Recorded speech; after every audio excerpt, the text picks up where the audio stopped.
नमस्कार दोस्तों, Ashok Singh agree show में आपका स्वागत है। मैं हूं आपके साथ अशोक सिंह। कटिंग और बडिंग तकनीकें पौधों की वानस्पतिक यानी कि वेजिटेटिव प्रवर्धन की विधियां हैं। इनका कृषि और नर्सरी व्यवसाय में अत्यंत महत्वपूर्ण स्थान है। इन विधियों के माध्यम से उच्च गुणवत्ता वाले पौधों को अत्यंत तेजी से बड़ी संख्या में तैयार किया जा सकता है। इससे न केवल किसानों और नर्सरी संचालकों को लाभ होता है, बल्कि पौधों की वंशानुगत विशेषताओं को भी सुरक्षित किया जा सकता है। आज का हमारा कार्यक्रम इन्हीं तकनीकों के कमर्शियल महत्व, प्रक्रिया, सावधानियों और इनसे होने वाले लाभों पर केंद्रित है। इस एपिसोड में हम पौधों के प्रवर्धन की इन्हीं विधियों पर चर्चा करने जा रहे हैं। आज का एपिसोड शुरू करने से पहले आपसे आग्रह करना चाहेंगे कि इस वीडियो को अंत तक अवश्य देखें, ताकि आप भी इसमें दी जाने वाली जानकारियों का भरपूर लाभ उठा सकें।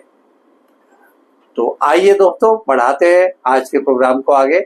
कटिंग और बडिंग के कमर्शियल महत्व को समझने के लिए इतना बताना ही काफी होगा कि संपूर्ण बागवानी और नर्सरी उद्योग पौधों के बहुगुणन या मल्टीप्लिकेशन के लिए इन्हीं विधियों पर निर्भर है।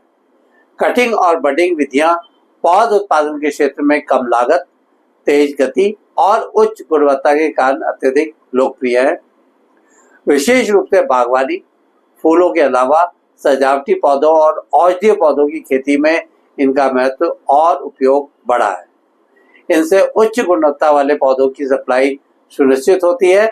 इनसे प्राप्त पौधे एक समान होने के साथ एक जैसी वृद्धि भी करते हैं।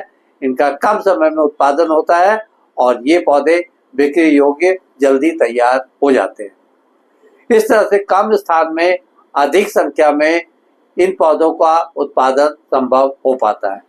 अब जरा समझ लें कि कटिंग विधि से पौधे कैसे तैयार किए जाते हैं। इस विधि में किसी स्वस्थ पौधे के भाग यानी कि तना, पत्ती या जड़ को काट कर नए पौधे के रूप में विकसित किया जाता है।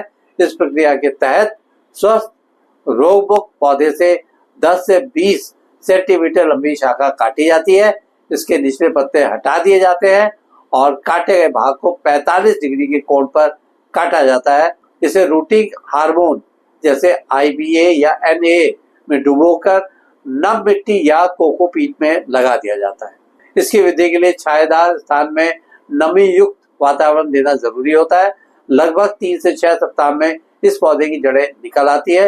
इस विधि से गुलाब, करौंदा, अड़हुल यानी कि हिबिस्कस, हरसिंगार, अंगूर, अनार, सहजन, तुलसी, गेंदा, बोगनवेलिया आदि के पौधे बड़ी आसानी से और बड़ी संख्या में तैयार किए जाते हैं। इसकी कटिंग को किसी और किस्म के पौधे में प्रत्यारोपित किया जाता है। इस विधि में जड़युक्त पौधे यानी कि रूट स्टॉक पर T आकार का चीरा लगाया जाता है। इसके बाद दूसरी किस्म के पौधे से स्वस्थ कली काटकर उस चीरे में लगाई जाती है। इसे प्लास्टिक टेप से कसकर बांध दिया जाता है। 15 से 20 दिनों में यह कली बढ़ने लगती है। इसकी पुरानी शाखा काट दी जाती है ताकि नई कली बढ़ सके।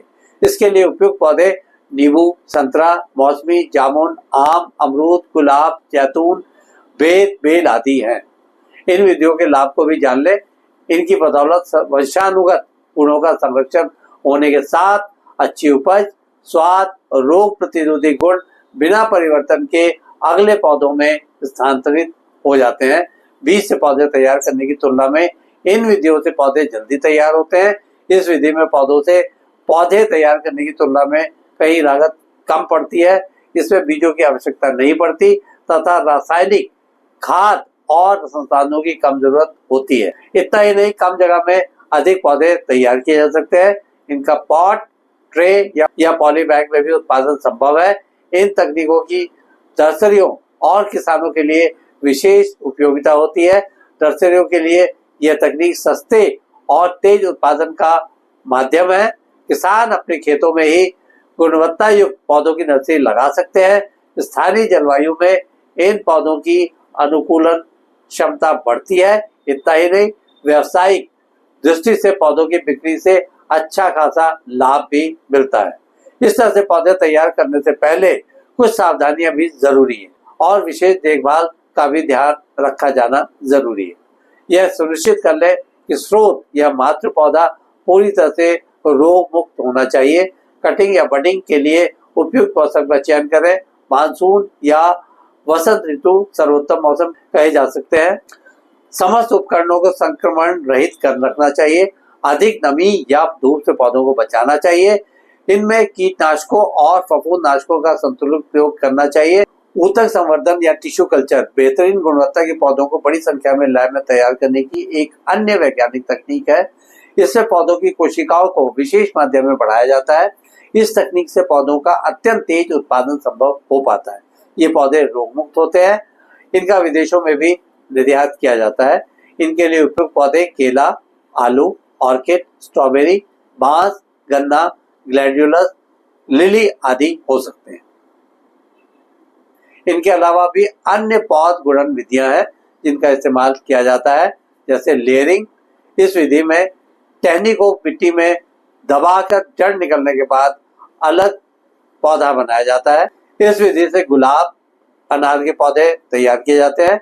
ग्राफ्टिंग में दो पौधों को जोड़कर एक नया पौधा बनाया जाता है। इसमें आम, कटहल के पौधों का उल्लेख किया जा सकता है। रनर और सकर विधि का प्रयोग केले, पुदीना, स्ट्रॉबेरी में होता है।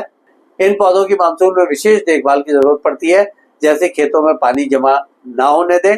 कटिंग एवं बडिंग के पौधों को हल्की छाया में रखें। फफूंदनाशक का छिड़काव करें। जल निकासी का उचित प्रबंध रखें।